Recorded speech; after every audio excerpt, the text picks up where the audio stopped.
time for our local business review today, and we have some of our regular guests joining us. Lorraine Ross is here. Lorraine, how are you today? I am dreamy. Dreamy. Good. That's good. We've got a special guest we're going to introduce in a moment. Wendy Hendricks is usually in here with us. She's from Agency North Real Estate. Wendy's calling in today. Hi, Wendy. Hello. Yes, my first time calling in. Does it feel funny not being in studio for the first time? It does. Yes. I think I told you I'm participating in a online virtual business seminar, and they were in a really good part. So I'm like, I'm going to call in and not drive to the studio today. And that all works because we still get you here, and I'm glad that you're going to something, because is she not like the most excited person about business and learning everything there is about local business? She is. Yeah. She is a blessing. Well, we have a guest here today, Amanda Othout. Is that right, Amanda? That is correct. I said it right. Nice job. Yay. I told her that I know some Othouts in Princeton, so we'll have to go back and see if we can look up some photo albums from high school or something, see if you know some people. But Amanda's the executive director for Benton Economic Partnership. And so I don't know who invited you, if it was Wendy, it was Leanne, who was? It was definitely Lorraine. It was Lorraine. Yeah, very. Okay, so do you guys have a connection? We do. Yeah.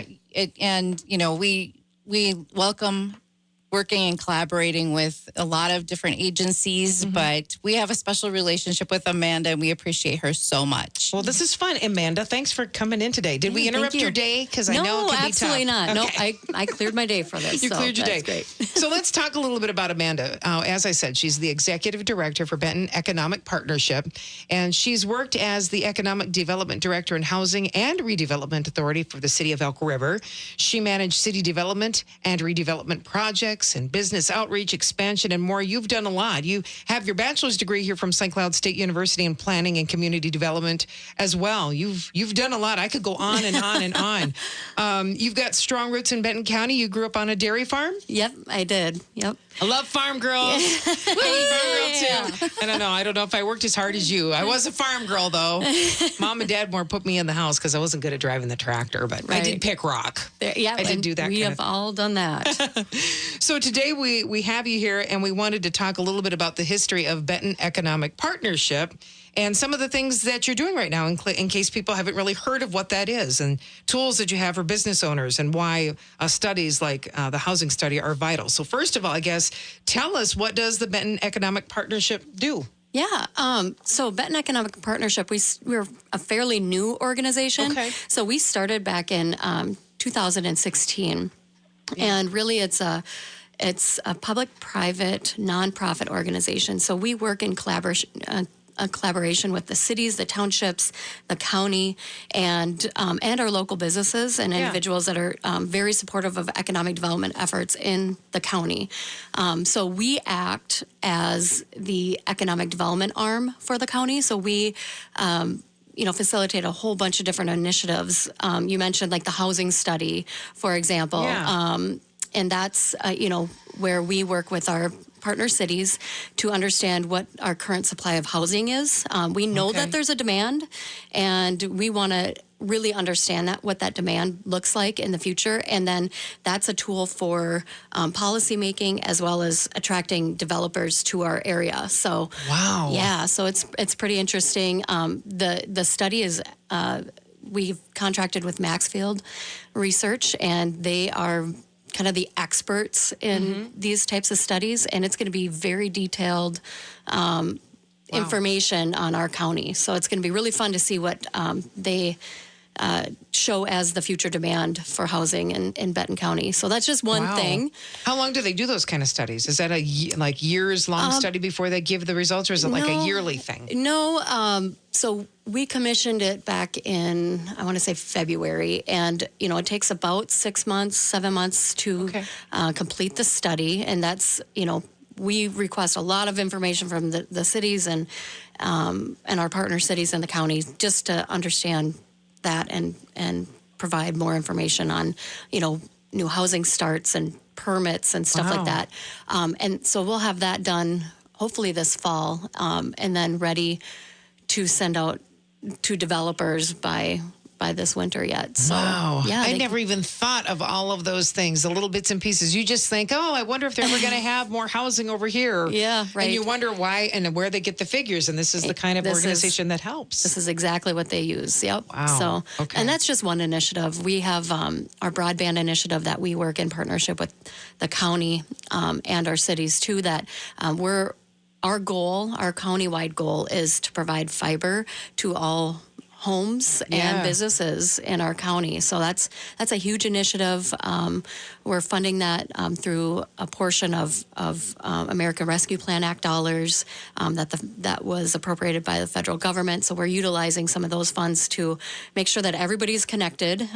We kind of saw a lot of challenges during the pandemic where, kids and parents were working or studying from home. And not everybody had adequate access to internet.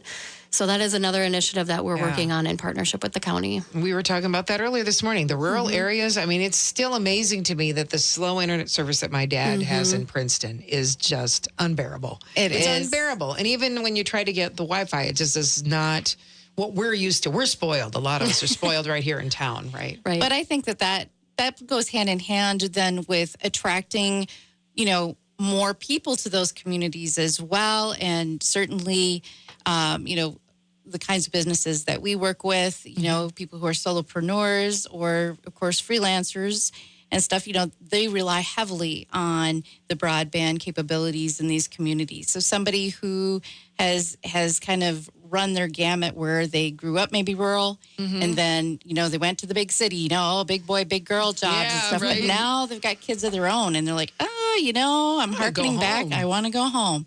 And then one of those barriers to that dream sometimes can be limited broadband. Yeah. So I think that this helps people pursue their dreams. Absolutely. Yeah. Wendy, I know you're kind of quiet down there. I just wondered if you had anything that you wanted to add before we moved on to our next question.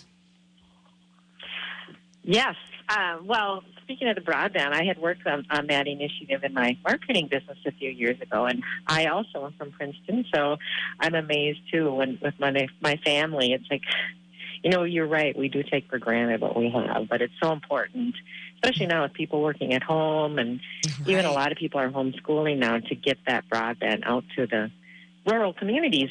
Well, and an organization like yours recognizing that, boy, we've got people at home that are supposed to be teaching and people are going, how are we going to, we don't have a computer here. We don't have access to do these schooling. And that's a stressful situation for people. And trying to fix that had to have been a very difficult thing over the past few years. Yeah. What are some of the business tools that Benton Economic Partnership can help with? Yeah, so one of the tools that we use quite frequently is our revolving loan fund program. So we manage a revolving loan fund on behalf of Benton County. And essentially what that tool is a form of gap financing for a business. So it acts as the gap in funding for a project that is looking at building a new facility or expanding onto an existing facility or purchasing new equipment for their facility. So primarily, it's a tool for attracting new jobs, retention of existing jobs, or attracting new business into the community. And essentially, how that works is when a new project develops in our county, they typically have some sort of primary lender that they work with, and then they have their own equity when they put that money into their project. So it's the difference, it's the gap in funding between what the lender is going to lend for their project, and typically that's anywhere from 70 to 80%, what the owner is putting into the project as form of equity, and then oftentimes there's a gap that's left over that they need to fill in order to get their project off the ground. Yeah. And so the county can help with providing them with funding up to $150,000 to fill that gap so they can develop their project or expand onto their facility or purchase equipment. And really how we measure the success of that is through job creation and tax base creation. Okay. So is it something they apply for? Yep, it is an application process. We have a committee internally at Benton Economic Partnership that reviews all those applications and brings those recommendations to the Economic Development Authority at the county. Goodness. There's so much that goes on behind the scenes, right? This is like There behind is. the curtain. How does your organization benefit the overall community? Overall, I mean, as we act as the economic development arm, any new business that we attract into our county, any businesses that we retain, helps keep those jobs within our county, helps create new tax base, helps retain the existing tax base. So essentially, we help by kind of stabilizing the overall tax base for the community, trying to keep people's taxes low. Businesses, of course, same thing. Trying to keep the taxes at a steady. That makes sense. Rate. I think about you doing this and what this program is. When I went to school and they said, "What would you like to do when you grow up?" I don't think I would have ever even been able to think of something like this. How did you get into this line of work? How did this happen? Was it by accident, or have you always had an interest in economic development? Oh, it was kind of by accident, because I didn't even know the program existed actually at St. Cloud State. One of my professors and my advisor at that time, she approached me with I think it was a community development type of basic introduction to the program class that I should take as part of my general education. So I took it. And I don't know, have you ever played Sim City or heard of Sim City? I've heard of Sim it's City. kind of, it reminds me like that. Yeah, it kind of reminds me of that. So I took the class, understood that you can, plan for a community. You can actually have a job in planning and community development. And it's not, I don't want to say it's like playing a game, but it reminded me of like SimCity, right? So it was just a fun class to take, understanding that, you could plan for development, plan for organized growth. Yeah. It interests me so much. I actually started my career in private sector development and wanted to dabble into the public sector portion of it. And it was just an awesome class that I took, and it just really piqued my interest. Opened your eyes, and then you got involved and started working and been in Elk River, working there, and now you're, wow, this is it's really neat. So what do you enjoy most about your job? You know so much about it. I'm like, oh, my eyes have just been opened today. Never even realized anything like this really existed. From what you did, I guess. Yeah, no, I enjoy, talking to our business owners. I enjoy talking to the people. I enjoy seeing projects develop from, the initial stages to, end of development, and then establishing those relationships and keeping those relationships going. Wow. I really do enjoy talking to people and hearing their stories and finding a way for them to grow in our community. Do you, as you're driving around every day, are you always constantly thinking, what could we do to make this community better? Oh, you know what? Somebody mentioned that we should have this in our community, or we have too many of this, but we need more of this. Do people throw ideas at you absolutely, all the time. But, it's interesting because, certain businesses have a formula in order for them to locate it in a specific area. So, service-oriented businesses need the people in order to develop. And so sometimes there's a misunderstanding of, what it takes to bring a high-end restaurant in the area, or, a coffee shop or something like that. Yeah.